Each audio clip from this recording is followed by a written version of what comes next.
खुफिया मलिक और आप देख रहे हैं पीकेएन न्यूज। सबसे पहले थाना सिविल लाइन पुलिस की कार्रवाई। राहज़नी और डकैती की वारदातों में मुलविस हारून उर्फ नैनी डकैत गैंग के 4 कस मुलजमान पुलिस की हिरासत में। सरदार ताहिर महमूद की रिपोर्ट।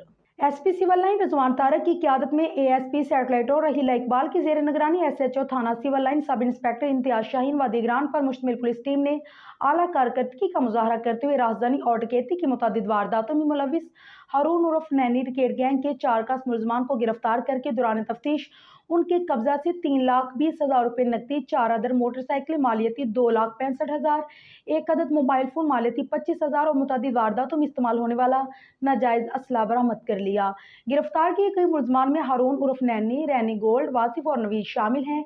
इब्तदाई तफ्तीश में गैंग के मुलजमान ने इंकशाफ किया है कि उन्होंने शहर के मुख्तलिफ इलाकों में चोरी, राहज़नी और डकैती की मुतअद्दिद वारदातें की हैं। मुलजमान ने मजीद इंकशाफ किया है कि वो मोटरसाइकिल सवारों को रोक कर असला के जोर पर नकदी, कीमती अशिया और मोटरसाइकिल छीनते थे। मुलजमान ने तरीका वारदात बताते हुए बताया है कि वो सरेशा मुसल्लह होकर घरों से निकलते, सुनसान जगह पर मोटरसाइकिल सवार को रोकते और उससे मोटरसाइकिल, नकदी और मोबाइल फोन छीन कर फरार हो जाते।